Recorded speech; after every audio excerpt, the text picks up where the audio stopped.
बिस्मिल्लाहिर्रहमानिर्रहीम। स्टूडेंट्स, आप लोगों ने फिज़िक्स का वीकली टेस्ट 1.5 आवर्स का अटेम्प्ट किया। उम्मीद है कि पेपर आप लोगों ने अच्छे दिए होंगे और इस लेक्चर्स के ज़रिए यानी इस रिकॉर्डेड लेक्चर्स के ज़रिए हम आपको पेपर के बारे में ही थोड़ी सी इंफॉर्मेशन आपको दे दें, ताकि अगर पेपर अटेम्प्ट करने में आपको कोई परेशानी हुई हो तो आप इसके ज़रिए आपके कन्फ्यूजन से क्लियर हो जाएं। स्टूडेंट्स, सेकेंड ईयर के पेपर्स में हमने आपको सेक्शन ए में एमसीक्यूज़ दिया था और एमसीक्यूज़ का टेस्ट इससे पहले भी ऑनलाइन आपके हो चुके हैं, जिसका रिज़ल्ट आपके पास मौजूद है। और ऑन कैंपस टेस्ट जो हुआ इसमें भी हमने आपको कुछ एमसीक्यूज़ दिए थे, तो पहले हम ज़रा एमसीक्यूज़ पे ही बात करें। स्टूडेंट्स, तो पहला एमसीक्यूज़ था gas molecules of different masses in the same container have the same average kinetic energy which is directly proportional to. हमने आपसे पूछा था gas molecules of different masses, यानी आपके पास एक गैसेस हैं, क्वांटिटी अलग अलग है, इन द सेम कंटेनर, एक ही कंटेनर में, है the same average kinetic energy which is directly proportional to. In short आपसे सवाल ये पूछा था कि कंटेनर में गैस है तो मॉलिक्यूल्स हैं, मोशन में है तो काइनेटिक एनर्जी होगी। वो काइनेटिक एनर्जी किस फिजिकल क्वांटिटी के डायरेक्टली प्रोपोर्शनल है, और उसमें हमने आपको ऑप्शन दिया था। इसमें हमने आपको पहला ऑप्शन दिया था volume, number 2 the pressure, number 3 the absolute temperature and number 4 at time. तो स्टूडेंट्स, करेक्ट आंसर था द एब्सोल्यूट टेम्परेचर। स्टूडेंट, ये हम लोगों ने प्रूव भी किया कि average translation kinetic energy of gas molecules is directly proportional to the absolute temperature, के proportional to T.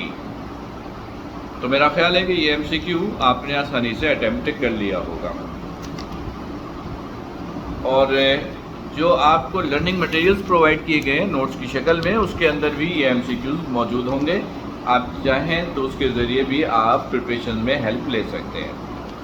Students, MCQ number 2, the quantitative relationship between the amount of heat and the amount of mechanical work was first established by। इसमें एक information based MCQs पूछा गया था। इस MCQ में आपसे पूछा गया था कि relationship between heat and amount of mechanical work, इन दोनों के दरमियान रिलेशन किसने इस्टेब्लिश किया था। आपको 4 ऑप्शन दिए गए थे, count, Rumford, James Joule, Lord Kelvin and Robert Boyle. The correct option is James Joule. James Joule ने हीट और मैकेनिकल वर्क के दरमियान रिलेशनशिप को सबसे पहले इस्टेब्लिश किया था, डिस्कस किया था। ओके स्टूडेंट, एमसीक्यू नंबर 3, इसका ताल्लुक थर्मोमीटर के टॉपिक से था। Mercury is preferred as a thermometric substance because. आपको पता है कि थर्मोमीटर के अंदर mercury as a substance use करते हैं, तो उससे रिलेटेड एक एमसीक्यू आपसे पूछा गया था कि mercury is prepared as a thermometric substance because. Option था number 1, it does not stick to thermometer glass, number 2, it is opaque to light, and option 3, it has high density. और चौथा option था students all of the above, all of these. तो students, इसके अंदर जो ऊपर 3 options मैंने दिए थे वो तीनों रीजन हैं मर्क्यूरी यूज करने के थर्मोमीटर में। तो करेक्ट आंसर होगा ऑल ऑफ दीज। याद रखिएगा, जो मर्क्यूरी सब्सटेंस आप यूज करते हो थर्मोमीटर में, वो जो थर्मोमीटर का ग्लास होता है उसके साथ स्टिक नहीं करता, ओपेक होता है, ओपेक टू लाइट, लाइट के लिए ओपेक है। और नंबर 3 ऑप्शन जो था, it has high density, no doubt इसकी डेंसिटी भी हाई होती है, ये भी एक रीज़न है इसको यूज़ करने का।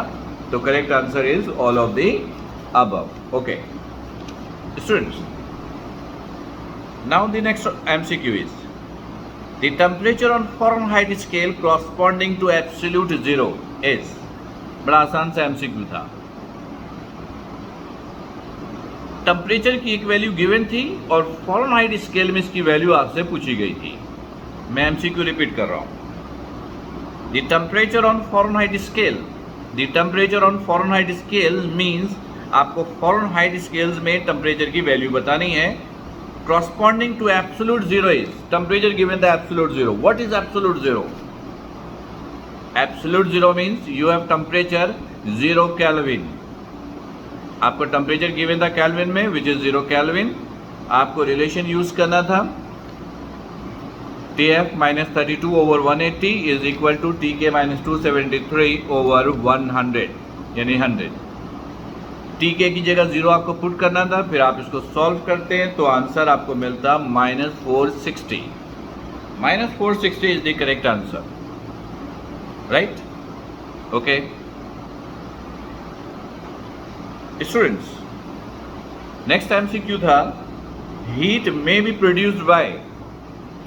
हीट किस तरीके से प्रोड्यूस कर सकते हो. उसमें पहला ऑप्शन था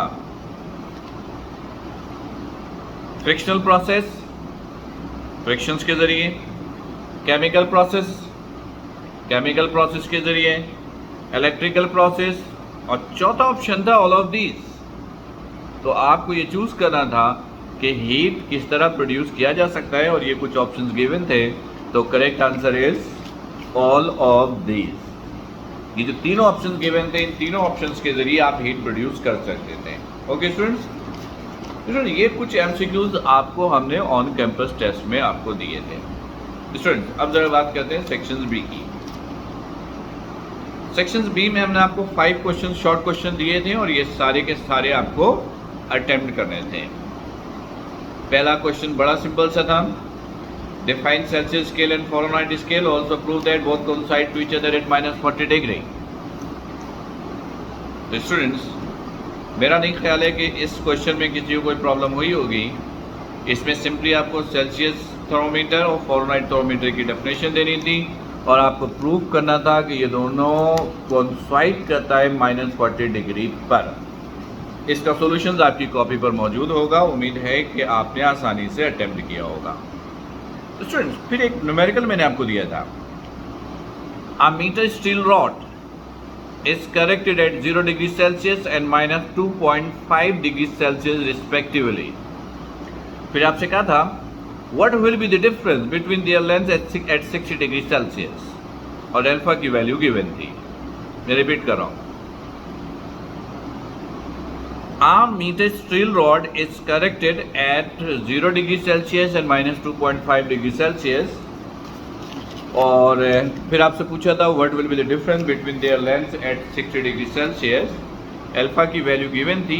स्टूडेंट्स, ये न्यूमेरिकल मैंने आपको असाइनमेंट के तौर पर आपको सॉल्व करने के लिए दिया था. उम्मीद है आपने सॉल्व किए होंगे और आपको प्रॉब्लम्स नहीं हुई होगी.